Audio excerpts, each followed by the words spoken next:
Watchers don't do, and doers don't watch. So let's get to it, let's get it done. You step it up a notch. We can do it, we can get it done. 'Cause we're doers, and doers don't watch. If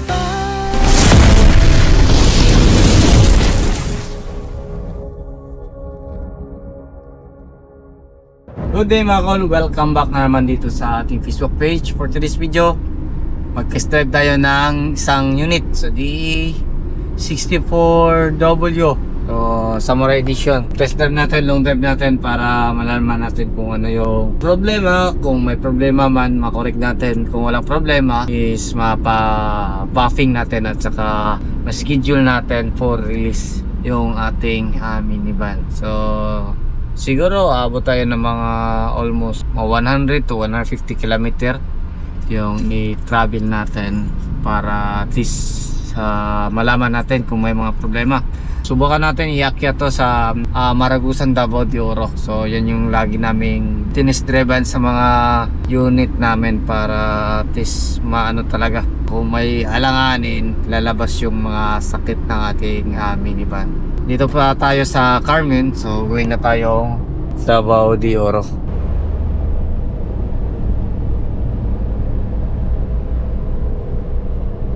Maganda yung kanyang puwersa, maganda yung hatak sa highway. Diyan natin niya malaman sa akyatan kung kaya ba niya umakyat ng mataas na ahunan.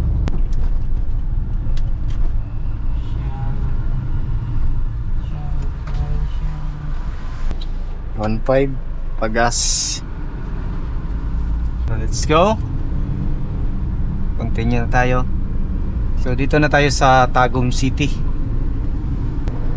So almost 90. So ayan lang yung takbuhan natin. Kasi hindi naman tayo kaskasero. So, chill ride lang.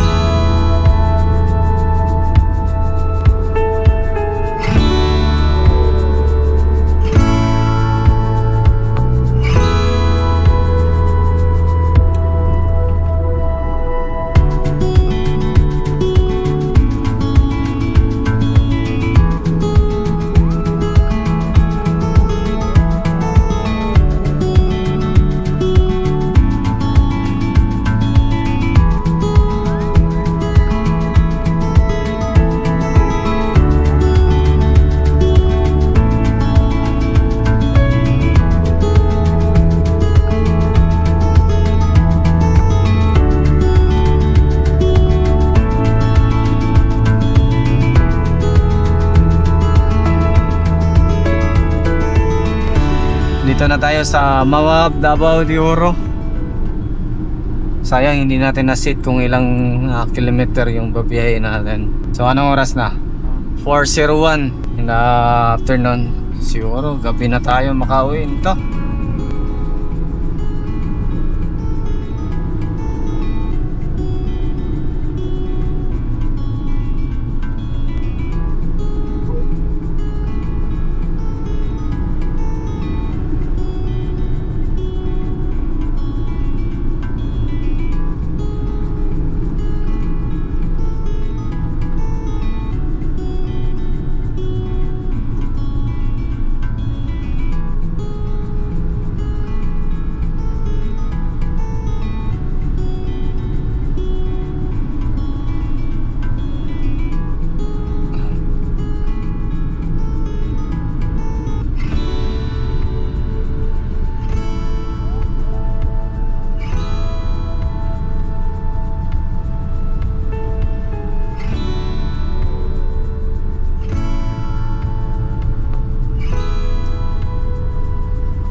Uwi na tayong Maragusan mga kakol. So makita natin yung, siguro makita sa camera natin yung pinakatulo dyan.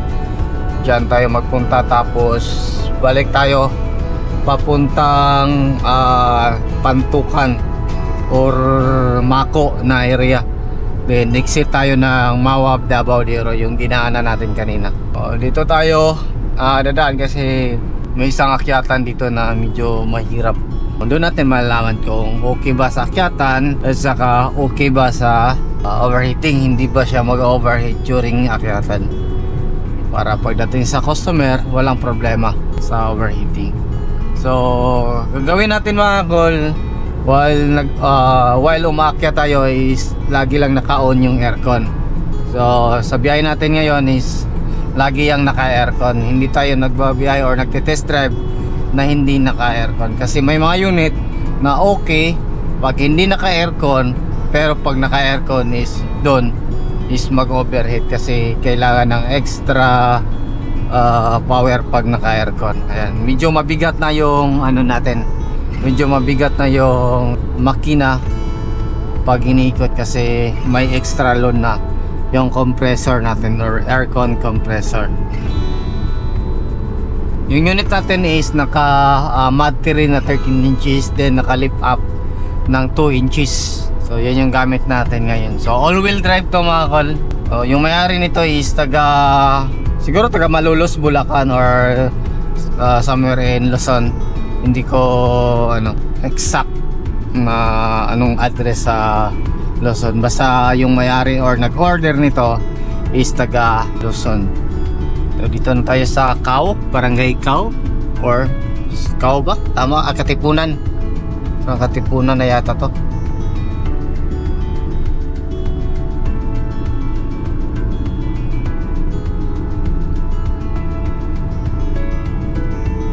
Siguro makakarating tayo mga 6 or 7 na dun sa shop natin. Anong oras na ba? 4? Sana hindi pa madilim dun sa akyatan na pupunta natin. So makita natin yung daan nito is kurbada ng tawag niyan. Basta ganun, paliko-liko. Parang walang dito, parang nawala na yung ulan dun sa Maragusan kasi parang maliwanag na ngayon eh. And yung brake, so far goods, walang problema. Yung nasa harap natin is Toyota Wico. Makita natin dito banda is ito yung papuntang New Bataan shortcut, then dito yung Pamaragusan. So nung nag test drive tayo last kahapon, dyan tayo dumaan papuntan New Bataan. Ngayon naman is via Maragusan tayo. At least ibang lugar naman yung makikita nyo. Sana kayanin ng katawan ko na ako yung mag-test drive lahat ng unit. Pero minsan kailangan may mga unit na tinetest drive nila gabi na. Kasi yung iba, yung kapatid ko is mag-overtime. So yung gagawin nila sa overtime is mag-test drive. Kaya yun, sila na yung mag-test drive. Subukan natin na maibalik natin yung YouTube channel natin na healthy. At saka mataas yung sa views kasi medyo matagal tayong hindi naka-upload kasi nag-relax tayo. Tinitingnan natin kung anong daan tahakin natin sa negosyo natin. O nagmuni-muni tayo. Yan, tingnan nyo, napakaganda. So check mo cameraman dito kung recording pa ba yung camera natin. Yan, napakaganda yung daan dito, espalto, 4 lanes papuntang Maragusan. Sana ganito lagi yung mga daan na madaanan natin, lalo na papuntang Luzon, yan dito sa Mindanao. Sana ganito lagi. Saludo ako sa mga nasa gobyerno na rito. Yan, may mga nakita pulis. Ano bang meron dyan? Makimaritis tayo. So, yan. Anong barangay ito? Tingnan natin. Lagi na tayong dumadaan dito pero hindi natin alam kung anong barangay ito. Anong barangay ba? Magangit. Magangit? Magangit. Ayan, dito na tayo sa Barangay Magangit. Sakop ng yung Bataan yata do, yung Magangit. Nabunduran? Nabunduran na, yun ko. Comment lang sa ano, taga dito kayo. So comment lang mga kon. Yan lang yung camera natin, POV lang tayo. Para isang camera lang yung gagamitin natin.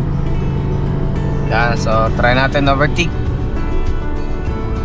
So comment mga basher. So mali yung pag ano na, para mahabol natin na maliwanag pa dun sa ano. Anong lugar yun? Bunol. So Bunol? Bunol. Bunol. Bunol raw yung tawag dun. O dito tayo overtake kasi pakurbada dun. Baka mabulaga tayo. Ibisa na yung akyatan dito. 60 km per hour. Naka-aircon pa rin. Malamig pa rin yung aircon.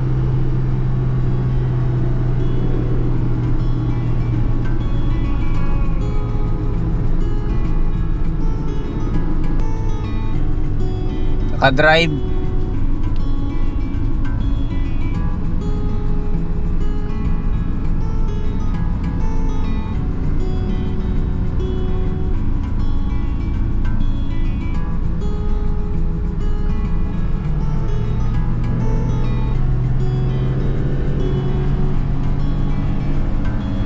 Drive position lang tayo. So hinahayaan natin yung transmission na mag change gear from third gear to second gear. So ito is downhill na. Makita natin napakaganda ng mga pulo bundukin. So green, sana lagi lang yung ganyan. Maraming mga puno.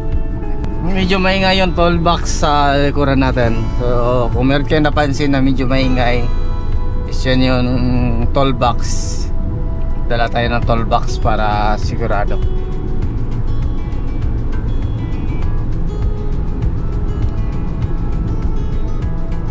Solid double yellow lane. Ba't ka nagpagitna, all? Oh, yan. Shoutout ka, uncle.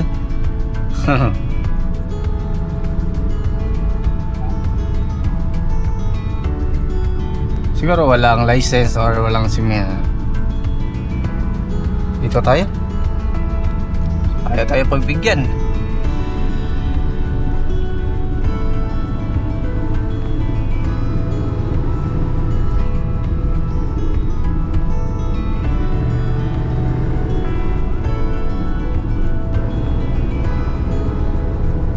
ET yung takbo natin.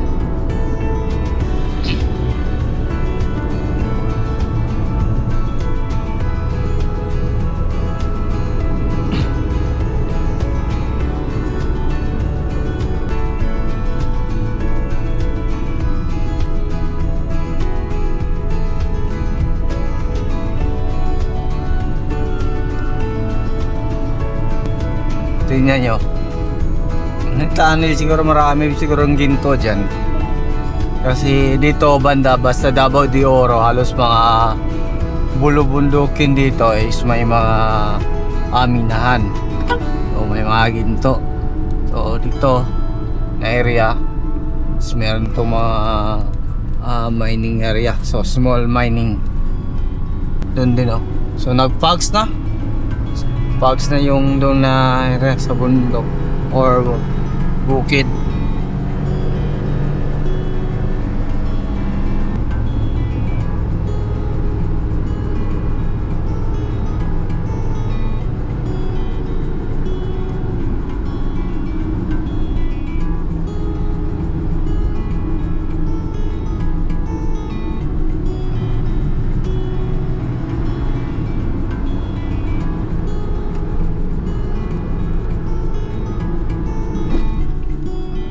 Parang dalandaan.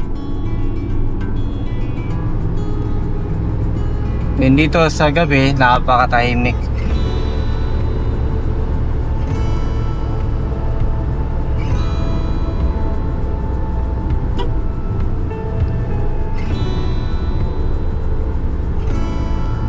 May mga tanim na palkata.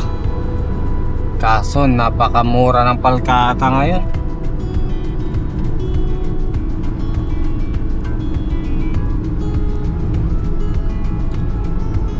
Ito is may mga landslide.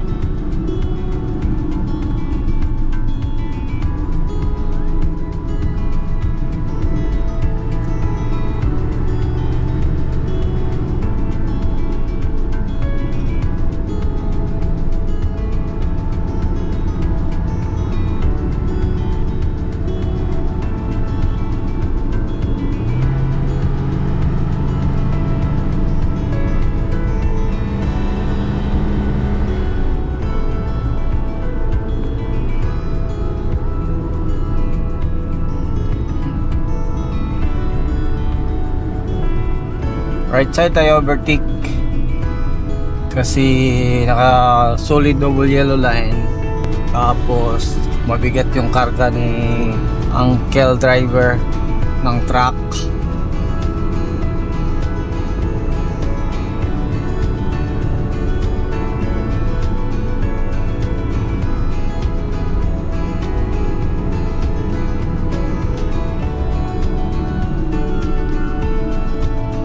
Meron dito.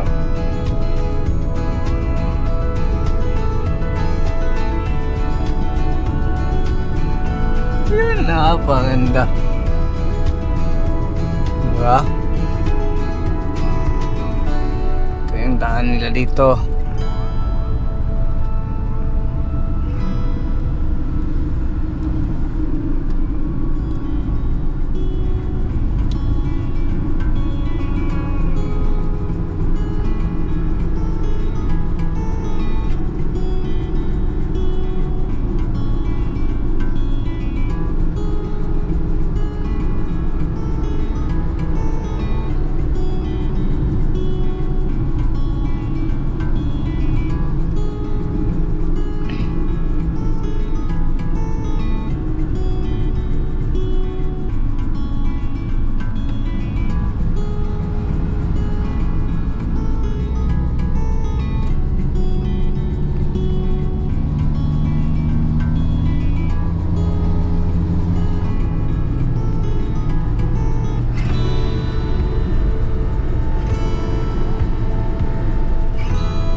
Welcome to Maragusan.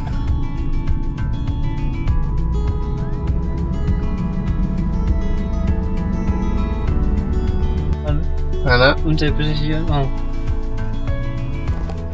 Sayang! Grabe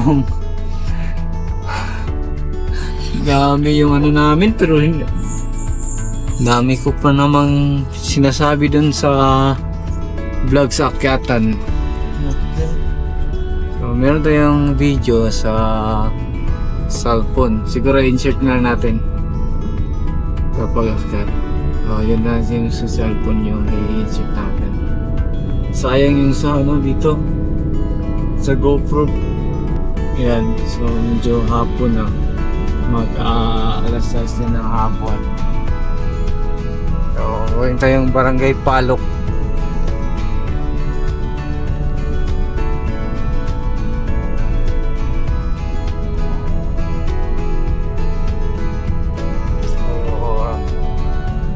Dami ko pa naman sinasabi, so hindi nag-record yung camera natin during akyatan.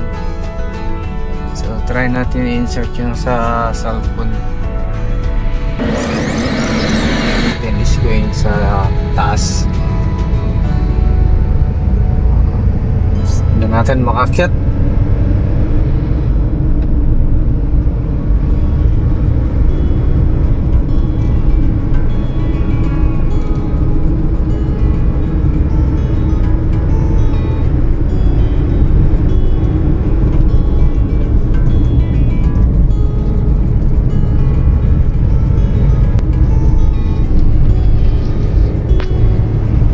ayan na yung akyatan.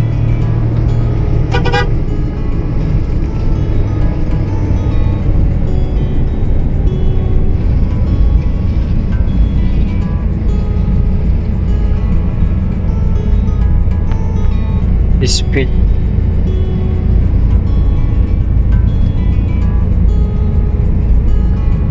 Drive position. Hayaan natin siya na mag chase gear.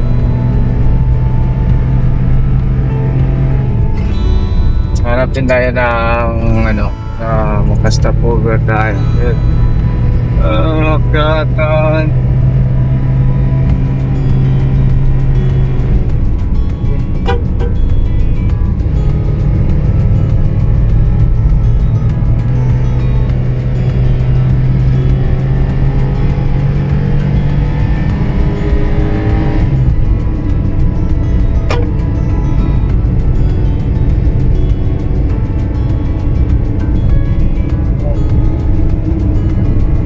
With the aircon yan ha, with the aircon. Akyatan with the aircon.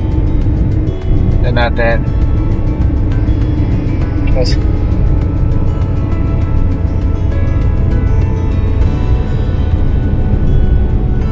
Taas.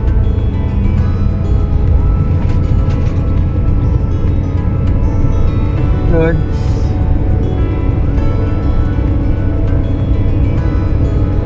Tahimik na yung paligid na dito.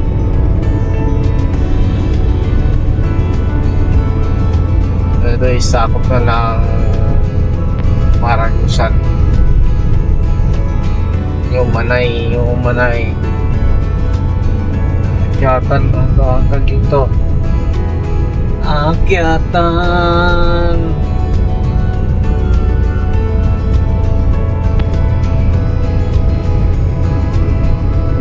What? Walang overheat. Grabe.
Hanggang dito pa yung akyatan.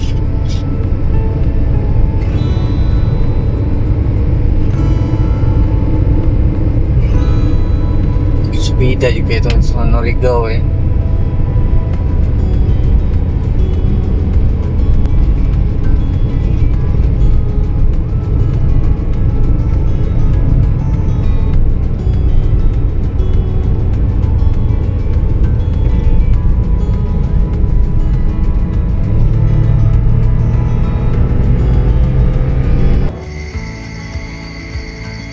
Dito kami ngayon sa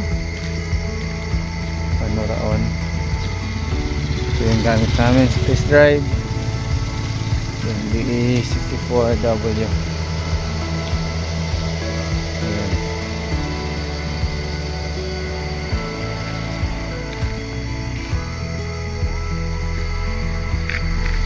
Let's go.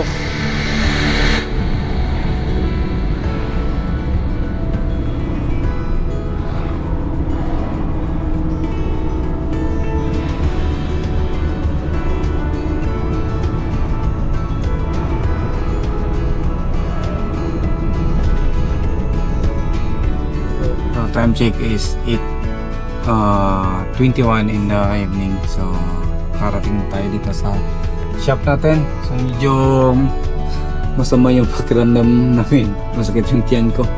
yan na siguro yung ating vlog for today. Maraming salamat sa inyong patuloy na pasubaybay.